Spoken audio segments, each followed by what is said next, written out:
ಯಜಮಾನ ಯಜಮಾನ.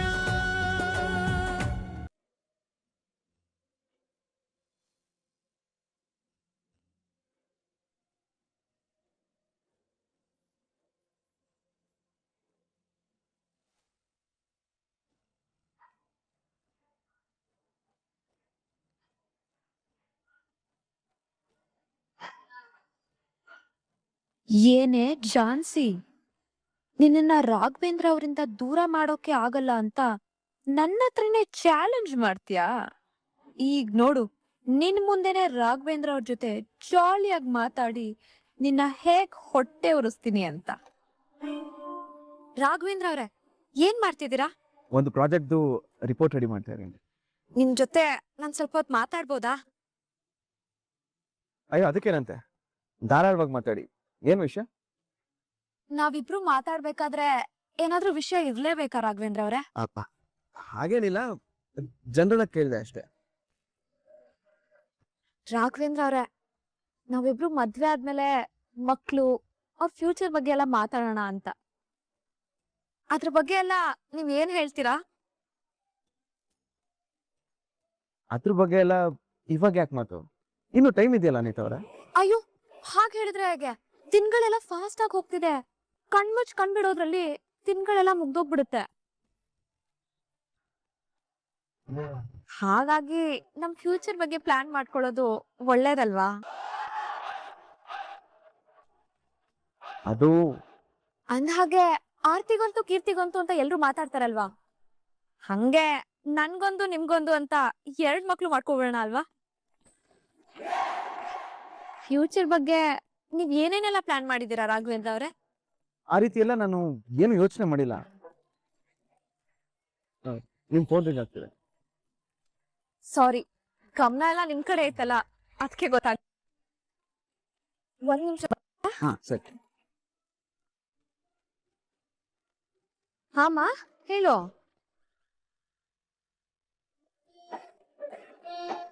ನನ್ ಮುಂದೆನೆ ನನ್ ಗಂಡನ್ ಕೈ ಹಿಡ್ಕೊಂಡು ನನ್ಗೆ ಉರ್ಸ್ಬೇಕು ಅನ್ಕೊಂಡಿದ್ಯಾ? ಉರ್ಸೋದ್ರಲ್ಲಿ ನೀನ್ LKG ಇದ್ರೆ ಅದ್ರಲ್ಲಿ ಆಗ್ಲೇ ನಾನು PhD ಮುಗಿಸಿದೀನಿ. ನಾನ್ ಉರ್ಸಿದ್ರೆ ಹೇಗಿರುತ್ತೆ ಅಂತ ಸ್ಯಾಂಪಲ್ ತೋರಿಸ್ತೀನಿ, ಇವಾಗ ನೋಡು.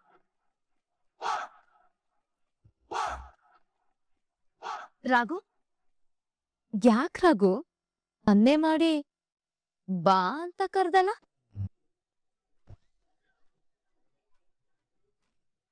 ನಾನಾ?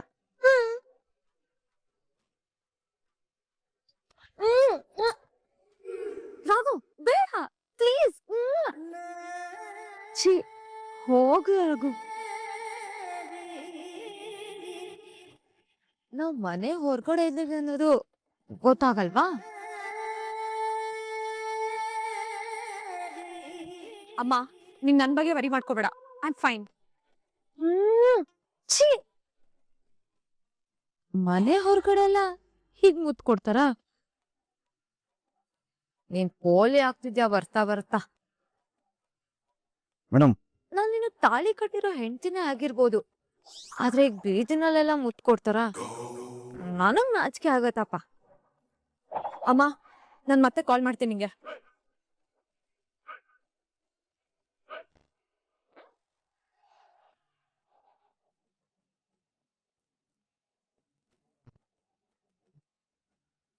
ಒಂದಂತೂ ಸತ್ಯ, ಮನೆಯಿಂದ ಆಚೆ ಹಾಕ್ತೀನಿ ಅಂತ ನಿಂತಿರೋ ಅನಿತಾ ಮತ್ತು ಅವ್ರ ಮಾತನ್ನ ನಂಬ್ಕೊಂಡಿರೋ ಮನೆಯವ್ರು ಎಲ್ರು ನಮ್ ಮೇಡಮ್ ಬುಗುರಿ ಆಡಿಸ್ದಂಗ ಆಡಿಸ್ತಾರೆ. Right, just stop it.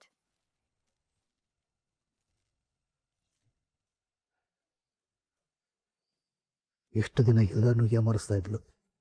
ಇವತ್ತು ಇವನ್ ಕೈಗೆ ಸರಿಯಾಗಿ ಸಿಕ್ಬಿದ್ಲು. ಇವತ್ತಿಗೆ ಇವಳು ಮುಖವಾಡ ಕಳ್ಚಿ ಬಿದ್ದು ಅಸ್ಲಿ ರೂಪ ಹೊರಗೆ ಬರುತ್ತೆ ಅನ್ಸತ್ತೆ. ಈ ಮಾಮ್ಗೆ ಏನಾಯ್ತು? ಇಷ್ಟು ದಿನದ ಪ್ರಯತ್ನ ಒಂದೇ ಸಲ ಹಾಳು ಮಾಡ್ತಿದಾರಲ್ಲ. Control ma'am. ಏನ್ ಮಾತಾಡ್ತಿದ್ರಿ ಮೇಡಮ್? ಅಂದ್ರೆ ಝಾನ್ಸಿ ಮೇಡಮ್ ರಾಘು ಸರ್ ಚೆನ್ನಾಗಿರೋದು ನಿಮ್ಗೆ ಇಷ್ಟ ಇಲ್ವಾ? ಅಂದ್ರೆ ಇಷ್ಟು ದಿನ ಝಾನ್ಸಿ ಮೇಡಮ್ಗೆ ಒಳ್ಳೇದಾಗ್ಬೇಕಂತ ನೀವು ಬಯಸಿದ್ದೆಲ್ಲ ನಾಟಕನ? ಮಾತಾಡಿ ಮೇಡಮ್, ನನ್ನ ಪ್ರಶ್ನೆಗೆ ಉತ್ತರ ಕೊಡಿ. ನಿಮ್ ಮಾತಿನ ಅರ್ಥ ಏನು? ಓ ಮೈ ಗಾಡ್ ರಾಯ್, ನೀವೆಲ್ಲ ಈ ತರ ಕಣ್ಣು ಹಾಕೋದ್ರಿಂದ ಅವ್ರ ಸಂಸಾರಕ್ಕೆ ಇನ್ನಷ್ಟು ದೃಷ್ಟಿ ಆಗುತ್ತೆ ಅಂತ ಅಷ್ಟೇ ರಾಯ್. It was out of concern. ನೀವ್ ಈ ತರ ಯಾವಾಗ್ಲೂ ಅವ್ರ ಬಗ್ಗೆನೆ ಮಾತಾಡ್ಕೊಂಡು ಹೊಗಳ್ತಾ ಇದ್ರೆ ಸರ್ಸ ಇರ್ಬೇಕಾಗಿರೋ ಜಾಗದಲ್ಲಿ ಬಿರ್ಸ ಶುರು ಆಗುತ್ತೆ ಅಂತ. ನೀವೆಲ್ಲರೂ ಈ ತರ ಝಾನ್ಸಿ ಸಂಸಾರದ ಬಗ್ಗೆ ಯಾವಾಗ್ಲೂ ಹೊಗಳ್ತಾ ಇದ್ರೆ ನಮ್ ದೃಷ್ಟಿನ ಬೀಳಲ್ವಾ ಹೇಳು? ಮನುಷ್ಯರ ಕಣ್ಣಿಗೆ ಮರಗಳೇ ಮುರಿದು ಬೀಳುತ್ತೆ ಅಂತ ನಮ್ಮಪ್ಪ ಯಾವಾಗ್ಲೂ ಹೇಳ್ತಾ ಇದ್ರು ರಾಯ್. ಅಂಥದ್ರಲ್ಲಿ ನಾವು ಝಾನ್ಸಿ ಸಂಸಾರದ ಮೇಲೆ ಕಣ್ಣು ಹಾಕಿದ್ರೆ ಅವಳಿಗೆ ದೃಷ್ಟಿಯಾಗಿ ಸಂಸಾರ ಮುರಿದು ಬೀಳದೆ ಇರುತ್ತಾ? ನೀವ್ ಏನ್ ಹೇಳಕ್ ಹೊರಟಿದ್ರಂತ ಅರ್ಥ ಆಗ್ಲಿಲ್ಲ ಮೇಡಮ್. ನಮ್ ಝಾನ್ಸಿ ಯಾವಾಗ್ಲೂ ಅವಳ ಗಂಡನ್ ಜೊತೆ ಖುಷಿಯಾಗಿ ಸಂತೋಷವಾಗಿರ್ಬೇಕು ಅಂದ್ರೆ ನಾವ್ ಯಾರು ಅವ್ರಿಬ್ರು ಜೋಡಿ ಬಗ್ಗೆ ಆಗ್ಲಿ ಅಥವಾ ಝಾನ್ಸಿ ಕೆಪಾಸಿಟಿ ಬಗ್ಗೆ ಆಗ್ಲಿ ಜಾಸ್ತಿ ಹೊಗಳ್ಬಾರ್ದು. ಮನುಷ್ಯನ್ ದೃಷ್ಟಿಗಿಂತ ಕೆಟ್ಟ ದೃಷ್ಟಿ ಇನ್ಯಾವುದೂ ಇಲ್ಲ. ಅದಕ್ಕೆ ನಾವ್ ಯಾವಾಗ್ಲೂ ಅವ್ರ ಬಗ್ಗೆನೆ ಮಾತಾಡ್ತಾ ಇದ್ರೆ ಅವಳಿಗೆ ದೃಷ್ಟಿ ಆಗುತ್ತೆ ಅಂತ ಹೇಳ್ದೆ ಅಷ್ಟೇ. ಮತ್ತೆ ಸಾಮಾನ್ಯವಾಗಿ ಎಲ್ರು ಮಾತಾಡುವಾಗ ಒಳ್ಳೇದ್ ಮಾತಾಡು, ಅಸ್ತು ದೇವತೆಗಳು ಅಸ್ತು ಅಸ್ತು ಅಂತಿರ್ತಾರೆ ಅಂತಾರಲ್ವಾ? ಹೌದು ರಾಯ್. ಆದ್ರೆ ನೀನ್ ಹೇಳ್ತಾ ಇರೋದು ಅಸ್ತು ದೇವತೆಗಳ ಬಗ್ಗೆ, ನಾನು ಹೇಳ್ತಾ ಇರೋದು ದೃಷ್ಟಿ ದೇವತೆಗಳ ಬಗ್ಗೆ. ಮೇಡಮ್, ಆ ತರ ದೇವತೆಗಳು ಇದಾವ? ಒಳ್ಳೇದಿದೆ ಅಂದ್ಮೇಲೆ ಕೆಟ್ಟದ್ ಕೂಡ ಇರ್ಲೇಬೇಕಲ್ವಾ ತಬ್ಲಾ? ನಿಮ್ ಮಾತ್ ಸತ್ಯ ಮೇಡಮ್. ಅದಕ್ಕೆ ನಾನು ಹೇಳಿದ್ದು ಈ ಅಸ್ತು ದೇವತೆಗಳಿಗಿಂತ ಈ ದೃಷ್ಟಿ ಸ್ಟ್ರಾಂಗ್. ಆ ದೃಷ್ಟಿ ದೇವತೆಗಳ ದೃಷ್ಟಿ ನಮ್ಮ ಮೇಲೆ ಬೀಳಬಾರ್ದು ಅಂದ್ರೆ ನಾವ್ ಯಾವಾಗ್ಲೂ ಉಲ್ಟಾನೇ ಬೇಡ್ಕೊಳ್ಬೇಕು. ಫಾರ್ ಇನ್ಸ್ಟೆನ್ಸ್ ನನ್ನ ಎಕ್ಸಾಂಪಲ್ಲೇ ತಗೋ. ನಾನು ನಮ್ ಪ್ರಣವ್ ಝಾನ್ಸಿನ ಮದುವೆ ಆಗ್ಬೇಕು ಅಂತ ಎಷ್ಟೆಲ್ಲ ದೇವ್ರ ಹತ್ರ ಬೇಡ್ಕೊಂಡೆ. ಆಮೇಲೆ ಈ ಆಸ್ತಿನೂ ನನ್ನ ಹೆಸರಿಗೆ ಬರ್ಬೇಕು ಅಂತ ಬೇಡ್ಕೊಂಡೆ. ಏನಾದ್ರೂ ಆಯ್ತಾ? ಇಲ್ಲ ತಾನೆ. ಆದ್ರೆ ಅವಾಗ ನನ್ ಮನ್ಸಲ್ಲಿ ತುಂಬಾ ದುರಾಸೆ ತುಂಬಿಕೊಂಡಿದ್ದೆ. ನಾನು ಅನ್ಕೊಂಡಿದ್ದಲ್ಲ ಹಾಗೇ ಆಗತ್ತೆ ಅಂತ ಅನ್ಕೊಂಡಿದ್ದೆ. ಅವಾಗ ಆ ದೃಷ್ಟಿ ದೇವತೆಗಳ ಕಣ್ಣು ನನ್ ಮೇಲೆ ಬಿದ್ದು ಎಲ್ಲ ಉಲ್ಟಾ ಆಗೋಯ್ತು. ಅದಕ್ಕೆ ನಾನೇನ್ ಹೇಳೋದು ಅಂದ್ರೆ ಆ ದೇವ್ರು ನಾವು ಬೇಡ್ಕೊಂಡಿದ್ಕಿಂತ ಬೇಡ್ಕೊಳ್ದೆ ಇರೋದನ್ನೇ ಕೊಡೋದು. ಸೊ ನೀವುಗಳು ಅಷ್ಟೇ, ಏನ್ ಆಗ್ಬೇಕು ಅಂತ ಬಯಸ್ತಿರ್ತೀರೋ ಅದ್ರದ್ದು ಉಲ್ಟಾ ಕೇಳ್ಕೊಳ್ಳಿ, ಖಂಡಿತ ಆಗತ್ತೆ. Okay right? Good night.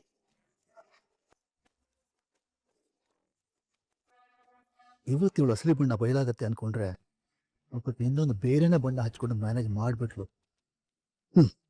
ಇವತ್ತಲ್ಲ ನಾಳೆ ಇವಳು ಅಸಲಿ ಬಣ್ಣ ಹೊರಗೆ ಬಂದೇ ಬರುತ್ತೆ, ಕಾಯ್ಬೇಕು ಅಷ್ಟೇ. ಮೇಡಮ್, ನಿಮ್ಗೆ ತಲೆ ಕೆಟ್ಟಿದ್ಯಾ? ನಿಮ್ ನಡವಳಿಕೆ ನೋಡಿ ಅನಿತಾ ಅವ್ರ ಕೋಪಕ್ಕೆ 5G ಸ್ಪೀಡ್ ಬಂದಿದೆ. ಇಳ್ದೋಳೆ ಸರ್ ಯಜಮಾನ್ರೆ. ನಾನೇನಾದ್ರೂ ಬೆಂಕಿ ಹಚ್ಚದ್ನಾ ಅಥವಾ ಉರಿ ತರ ಬೆಂಕಿಗೆ ತುಪ್ಪ ಸುರದ್ನಾ? ಪೆಟ್ರೋಲೇ ಸುರಿದಿದ್ದೀರಾ. ಇವಾಗ ಅದ್ ನೋಡಿದ್ರೆ ಅಯ್ಯೋ, ಇದೊಳ್ಳೆ ಹೆಸರು ಆಯ್ತಲ್ಲ. ನನ್ ಪಾಡಿಗೆ ನಾನಿದ್ರು ಕಷ್ಟನಾ? ಬೆಂಕಿ ಹಚ್ಚೋದೆಲ್ಲ ಹಚ್ಚಿ ನಿಮ್ ಪಾಡಿಗೆ ನೀವು ಸುಮ್ನಿದ್ದೀರಾ ಅಂದ್ರೆ ನೀವು ಕಲಿಸ್ತಿರೋ ಹೊಸ ಪಾಠನ ಅಥವಾ ನೀವು ನನಗ್ ಕೊಡ್ತಿರೋ ಕಾಟನ? ಇಲ್ಲ ನೀವೇನಾದ್ರೂ ಕಿತಾಪತಿ ಗೀತರ? ಕಿತಾಪತಿ ಅಲ್ಲ ನನ್ ಪತಿ, ಅದು ಸಾಕ್ ಸುಮ್ನಿರ್ರಿ. ಒಳಗಡೆ ಏನೇನ್ ಆಗ್ತಿರುತ್ತೋ ಅಂತ ನನಗ್ ಟೆನ್ಷನ್ ಆದ್ರೆ ನಿಮ್ದೊಳ್ಳೆ. ರಾಗು. ಇವಾಗ ಮಾಡ್ಬಾರ್ದಂತದ್ದೇನಾದ್ರೂ ನಾನ್ ಮಾಡದ್ನಾ? ಮತ್ತಿನ್ನೇನು, ಅನಿತಾರ ಮುಂದೆ ಹೀಗೆ ಯಾಕೆ ನಡ್ಕೋಬೇಕಿತ್ತು? ಇದರಿಂದ ಏನಾಗುತ್ತೆ ಅಂತ ಗೊತ್ತು ತಾನೆ? ಅಲ್ಲ ರಾಗು, ಗಂಡನ್ಗೆ ಹೆಂಡತಿ ಮುತ್ ಕೊಡೋದು ತಪ್ಪನ್ನೋದೇನಾದ್ರೂ ಕಾನೂನು ಇದ್ಯಾ? ಮೇಡಮ್, ನೀವ್ ಯಾವಾಗ ಮುತ್ ಕೊಟ್ರಿ ನನಗೆ? ನಾನ್ ಇಲ್ಲಿಂದಾನೇ ಕೊಟ್ನಲ್ಲ. ನೀನು ಕಲ್ಪಿದಕ್ಕೆ ತಾನೆ ನೀನ್ ರಿಯಾಕ್ಟ್ ಮಾಡಿದ್ದು. ಸಾಕ್ ಸುಮ್ನಿರ್ರಿ. ನಿಮಗ್ ನೀವೇ ಮುತ್ ಕೊಟ್ಕೊಂಡು ನೀವ್ ನನಗ್ ಕೊಟ್ಟೆ ಅಂತ ಹೇಳ್ತಿದ್ದೀರಾ? ನಿಮಗೆ ನಾನು ಮುತ್ ಕೊಟ್ಟಿಲ್ಲ, ನನಗ್ ನೀವು ಮುತ್ ಕೊಟ್ಟಿಲ್ಲ, ನೆನಪಿರ್ಲಿ. ಓ, ನಾನ್ ನಿನಗ್ ಕಿಸ್ ಮಾಡ್ತಾ ಇದ್ರು ಆತ ತುಳು ಹೇಳ್ದೆ ಅಂತ ನಿನಗ್ ಬೇಜಾರಾ? ಮತ್ತೆ ಸುಳ್ಳು ಹೇಳಿದ್ರೆ ಬೇಜಾರಾಗಲ್ವಾ ಹೇಳಿ? ಸರಿ, ಅದನ್ನೇ ನಿಜ ಮಾಡ್ತೀನಿ. ಮೇಡಮ್, ಸದ್ಯ ಯಾರು ನೋಡಿಲ್ಲ. ಏ ಕಳ್ಳ,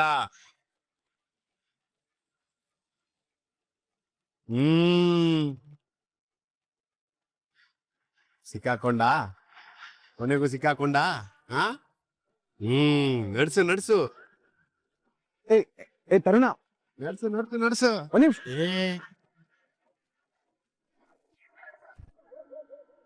ದೊಡ್ಡಪ್ಪ ಮನೇಲಿ ಏನ್ ನಡೀತದ?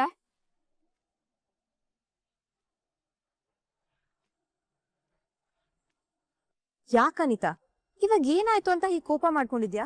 ನೋಡ್ಬಾರ್ದು ನೋಡಿದ್ಮೇಲೂ ಕೋಪ ಮಾಡ್ಕೊಳ್ತಾ ಇನ್ನೇನ್ ಮಾಡ್ಲಿ? ಅಕ್ಕ, ಚಾನ್ಸಿ ಅದಕ್ಕೆ ಅನಿತಾಗ್ ಸರಿಯಾಗಿ ಹೊಟ್ಟೆ ಉಡ್ಸ್ದಂಗಿದೆ. ಅನಿತಾ ಹೊಟ್ಟೆ ಉಡ್ದಿದೆ ಅಂದ್ಮೇಲೆ ನಮ್ ಮನ್ಸು ತಣ್ಣಗಾಗೋ ವಿಚಾರ ಅತ್ತಿಗೆ ಅನ್ನಂಗಾಯ್ತು. ನೋಡಬಾರ್ದು ನೋಡಿದೀಯ ಅಂದ್ರೆ ಅದು ನೋಟದ ತಪ್ಪು. ನೋಡಮ್ಮ, ದೇವರು ಕಣ್ಣು ಕೊಟ್ಟಿದ್ದಾನೆ ಅನ್ನೋ ಮಾತ್ರಕ್ಕೆ ಸಿಕ್ಕಿದ್ದನ್ನೆಲ್ಲ ನೋಡಬಾರ್ದು. ಮಹಾತ್ಮ ಗಾಂಧೀಜಿಯವರು ಹೇಳಿಲ್ವಾ, ಕೆಟ್ಟದ್ದನ್ನ ನೋಡಬಾರ್ದು, ಕೆಟ್ಟದ್ದನ್ನ ಮಾತಾಡಬಾರ್ದು, ಕೆಟ್ಟದ್ದನ್ನ ಕೇಳಬಾರ್ದು ಅಂತ. ನೋಡ್ದೆ ಇದ್ದಿದ್ರೆ ನನ್ ಜೀವನ ಹಾಳಾಗೋದು. ಅದನ್ನ ಹೇಳ್ದೆ ಇದ್ರೆ ನನ್ ಕನ್ಸು ಹಾಳಾಗುತ್ತೆ. ಇವಾಗ ನೀವ್ಗಳು ಕೇಳ್ದೆ ಇದ್ರೆ ಪಲ್ಲವಿ ಜೀವನ ಹಾಳಾಗುತ್ತೆ.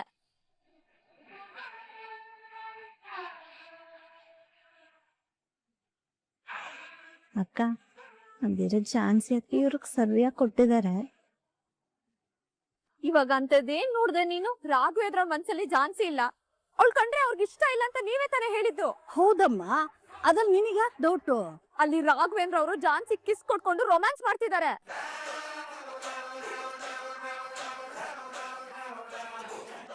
ನಾನ್ ಫೋನಲ್ಲಿ ಮಾತಾಡ್ತಾ ಅವ್ರ ಎದುರು ನಿಂತಿದ್ದೀನಿ ಅಂತ ಗೊತ್ತಿದ್ರು ನನಗ್ ಕೇಳ್ಸೋ ತರ ಸೌಂಡ್ ಮಾಡ್ಕೊಂಡು ಕಿಸ್ ಮಾಡ್ತಿದ್ದಾರೆ. ನಾನ್ ನೋಡಿದ್ರೆ ಆ ಜಾನ್ಸಿ ನಾಚಿಕೆ ಪಡ್ಕೊಂಡು ನಿಂತಿದ್ದಾಳೆ. ರಾಘವೇಂದ್ರ ಅವರು ಏನು ಗೊತ್ತೇ ಇಲ್ಲ ಅನ್ನೋ ಅಮಾಯಕರ ತರ ನಿಂತಿದ್ದಾರೆ. ಇಷ್ಟ ಇಲ್ದೆ ಮನ್ಸಲ್ಲಿ ಇಲ್ದೆ ಇರೋರು ಮಾಡೋದಿದೇನಾ? ಇದೆಲ್ಲ ಸುಳ್ಳು ಅನಿತಾ. ಹಾಗಿದ್ರೆ ನಾನ್ ಸುಳ್ಳು ಹೇಳ್ತಿದ್ದೀನಿ ಅಂತ ಅರ್ಥನಾ? ಅದು ಹಾಗಲ್ಲ ಮಾನಿತಾ, ಅವ್ರು ಒತ್ತು ಕೊಟ್ಟಿದ್ದನ್ನ ನೀನ್ ಕಣ್ಣಾರೆ ನೋಡಿದ್ಯಾ? ನೋಡಿಲ್ಲ ಅಂದ್ರೆ ಏನಂತೆ, ಕಿವಿಲ್ ಕೇಳಿಸ್ಕೊಂಡಿದೀನಿ. ಆ ಜಾನ್ಸಿ ನಾಚಿಕೆಯಿಂದ ನುಲಿತಾ ಇರೋದ್ ನೋಡಿದೀನಿ. ಅಲ್ಲೇ ನೀನ್ ಯಾಮಾರ ಇರೋದು ಮತ್ತೆ ತಪ್ಪು ತಿಳ್ಕೊಂಡಿರೋದು. ಅದೆಲ್ಲ ಆ ಜಾನ್ಸಿ ಬೇಕು ಅಂತಾನೆ ಮಾಡಿರೋದು. ನೀನ್ ಅಲ್ಲೇ ಇದೀಯಾ ಅಂತಾನೆ ನಿನ್ ಕೋಪ ಬರೋ ತರ ಮಾಡಿದಾಳೆ ಹೊರ್ತು ನೀನ್ ಹೇಳ್ದಾಗೆ ನಮ್ ರಾಗು ಆ ತರ ನಡ್ಕೊಳಕ್ಕೆ ಸಾಧ್ಯನೇ ಇಲ್ಲ. ಹೌದು ಅನಿತಾ, ಆ ಜಾನ್ಸಿ ಇದೇ ತರ ಗಿಮಿಕ್ಗಳನ್ನ ಯೂಸ್ ಮಾಡಿ ಎಲ್ರನ್ನೂ ಕನ್ಫ್ಯೂಸ್ ಮಾಡ್ತಾಳೆ. ಹಾಗಿದ್ರೆ ಅದೆಲ್ಲ ಸುಳ್ಳು ನಾಟಕ ಅಂತ ಹೇಳ್ತಿದ್ದೀರಾ? 100% ಸುಳ್ಳು ಕಣಮ್ಮ. ನೀನ್ ಹೀಗೆ ಕೋಪ ಮಾಡ್ಕೊಂಡು ಕೂಗಾಡ್ಲಿ ಅಂತಾನೆ ಅವಳು ಹೀಗೆಲ್ಲ ಮಾಡಿದಾಳೆ. ನಾನು ಹೇಳೋದೇನಪ್ಪ ಅಂದ್ರೆ, ನೀನು ಯಾವುದೇ ಕಾರಣಕ್ಕೂ ಅವಳ ಇಂಥ ಟ್ರಾಪ್ಗೆ ಬಲಿಯಾಗಬಾರ್ದು. ನಿನ್ನ ಫೋಕಸ್ ಏನಿದ್ರು ನಡೆಯೋ ಎಲೆಕ್ಷನ್ ಮೇಲೇ ಇರಬೇಕು. ನಿನಗ್ ವೋಟ್ ಮಾಡೋರು ನಾವ್ಗಳ್ ತಾನೆ. ನೀನ್ ರಾಗು ಮನ್ಸಲ್ಲಿ ಇದೆಯಾ ಇಲ್ವಾ ಅದು ಇಂಪಾರ್ಟೆಂಟ್ ಅಲ್ಲ, ಮನೆ ಎಲ್ರ ಮನ್ಸಲ್ಲಿ ಇದೆಯಾ ಅನ್ನೋದೇ important. You don't worry Anita, ಹೇಗಿದ್ರು ಒಂದು ವಾರ ಆದ್ಮೇಲೆ ನಾವೆಲ್ಲ ಸೇರಿ ಅವಳನ್ನ ಈ ಮನೆ ಬಿಟ್ಟು ಓಡಿಸೇ ಹೋಗ್ತೀವಿ.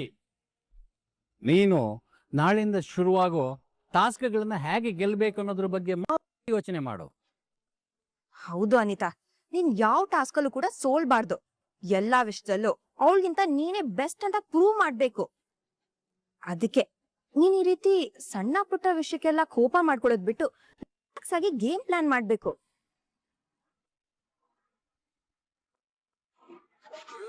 ಎಸ್, ಏನೇ ಆದ್ರೂ ಅವಳ ಮುಂದೆ ನಾನ್ ಸೋಲಲ್ಲ.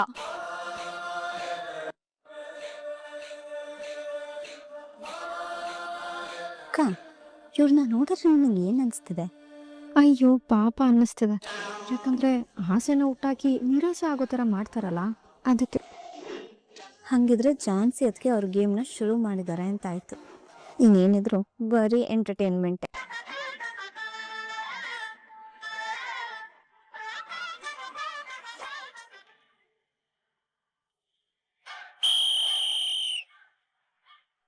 ಎಲ್ರು ಬಂದಾಗಿದೆ ಅಲ್ವಾ?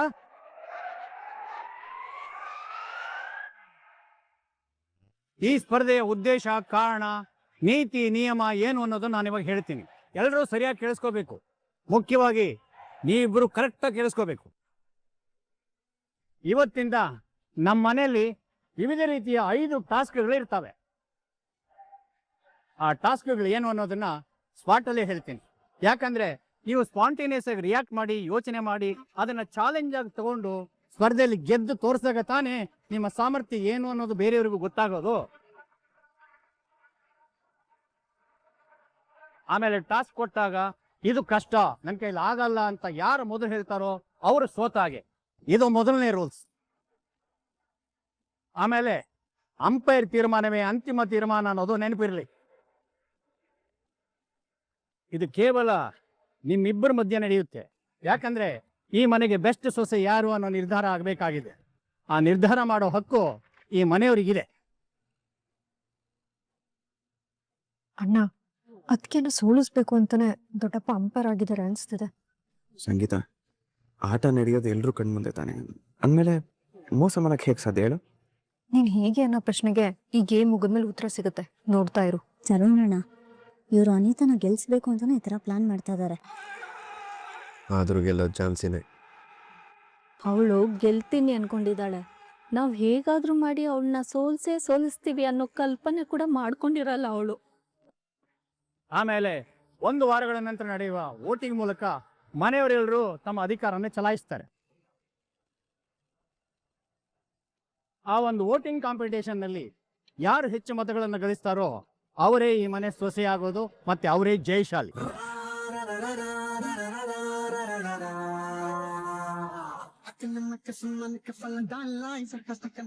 ಆ ಒಂದು ಆಯ್ಕೆ ಪ್ರಕ್ರಿಯೆಗೆ ಮೊದಲು ಮನೆಯವರ ಮನಸ್ಸನ್ನು ಗೆದ್ದು ಹೆಚ್ಚಿನ ವೋಟನ್ನ ಪಡ್ಕೊಳ್ಳೋದಕ್ಕಂತಾನೆ ಈ ಟಾಸ್ಕ್ಗಳು.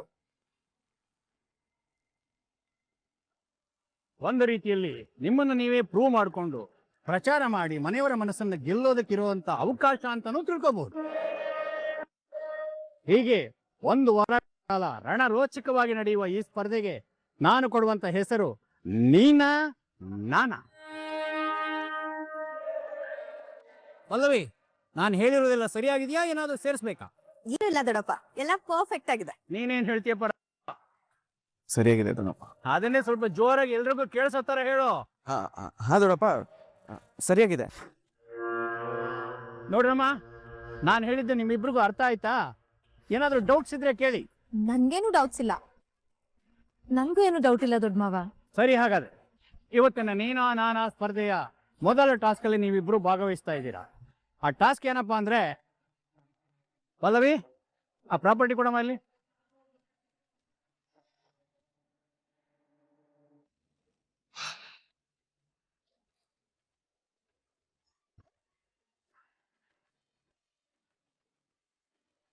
ಇದನ್ನ ಈ ಮನೆ ಮಗು ಅಂತ ತಿಳ್ಕೋಬೇಕು.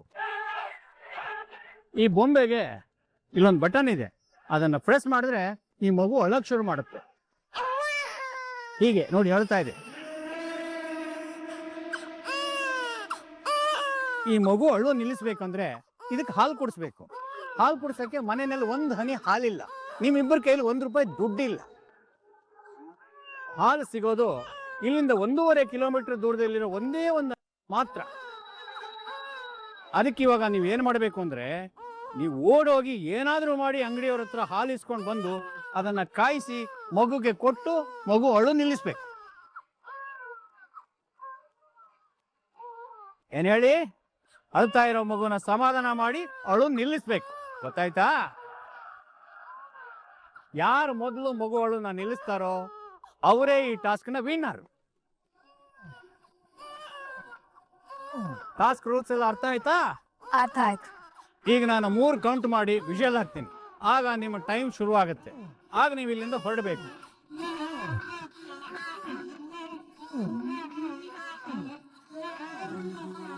ಮೊದಲು ನೀವು ಸ್ಪರ್ಧಿಗಳು ಅನ್ನೋದನ್ನ ಬಿಟ್ಟು ಕ್ರೀಡಾ ಸ್ಫೂರ್ತಿಯಿಂದ ಸೆಕೆಂಡ್ ಮಾಡಿ.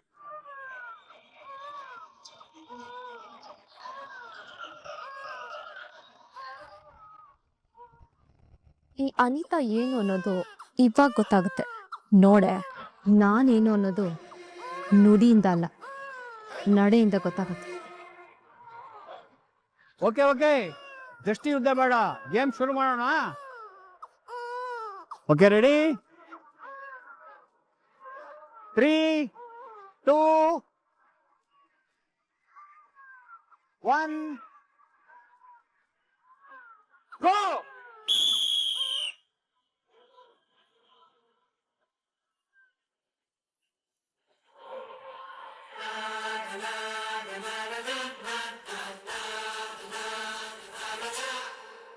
ಅನಿತಾ, ಯಾಕೆ ವಾಪಸ್ ಬರ್ತಿದ್ಯಾ?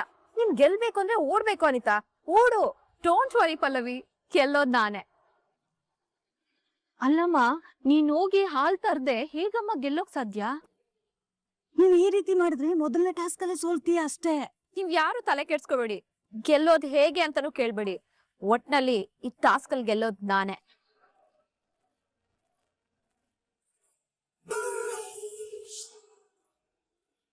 ಲೇ ಪಲ್ಲು, ಏನೇ ಇವಳು ಯಾವ್ದು ಟಾಸ್ಕ್ ಆಡದೆ ಒಳಗಡೆ ಹೋಗಿ ಕುತ್ಕೊಂಡಿದ್ದಾಳೆ. ಹಿಂಗೆ ಆದ್ರೆ ಟಾಸ್ಕ್ ಹೆಂಗೆ ಗೆಲ್ತಾಳೆ? ನಂಗೂ ಅದೇ ಗೊತ್ತಾಗ್ತಿಲ್ಲ ಅಮ್ಮ. ಅದ ಗೆಲ್ತೀನಿ ಅಂತ ಹೇಳ್ತಿದ್ದಾಳೆ. ಅದೇ ಹೇಗೆ? ಏನಣ್ಣ ಇದು? ಕಾಂಪೀಟ್ ಮಾಡ್ದಂಗ್ ಗೆಲ್ತೀನಿ ಅಂತಿದ್ದಾಳೆ.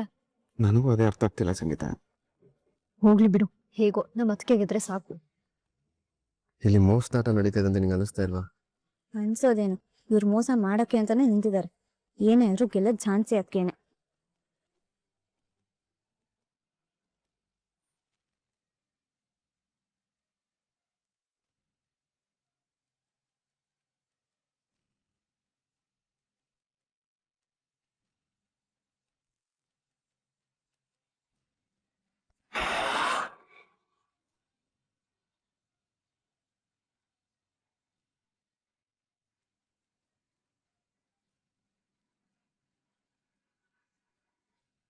ಅಣ್ಣ, ಅರ್ಧ ಲೀಟರ್ ಹಾಲು ಕೊಡಿ. ಕೊಡಿ.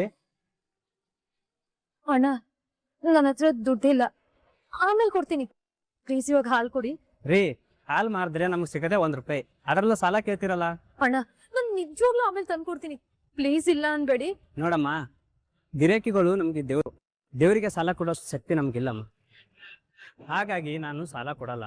ನೀನು ದುಡ್ಡು ಕೊಟ್ಬಿಟ್ಟು ಹಾಲು ತಗೊಂಡು ಹೋಗಮ್ಮ. ಗಿರಾಕಿ ಬರೋ ಟೈಮು ನಿಂತ್ಕೋಬೇಡ, ಹೋಗಮ್ಮ. ಅಣ್ಣ ಅಣ್ಣ, ಬೇಕಾದ್ರೆ ನಿಮ್ಮ ಅಂಗಡಿಲಿ ಏನಾದ್ರು ಕೆಲಸ ಇದ್ರೆ ಕೊಡಿ, ಮಾಡ್ತೀನಿ. ಪ್ಲೀಸ್ ಅಣ್ಣ, ಹಾಲು ಕೊಡಿ. ಕೆಲಸ ಮಾಡ್ತೀಯಾ? ಹ್ಞೂ ಅಣ್ಣ, ಮಾಡ್ತೀನಿ. ಏನ್ ಕೆಲಸ ಕೊಡೋದು? ನಮ್ಮ ಹುಡುಗ ಬೇರೆ ಬಂದಿಲ್ಲ, ಟೀ ಗ್ಲಾಸ್ ಬೇರೆ ಹಾಗೆ ಇದೆ, ಪಾತ್ರೆಗಳು ಹಾಗೆ ಬಿದ್ದಿವೆ, ತೊಳೆದು ಕೊಡ್ತೀಯಾ?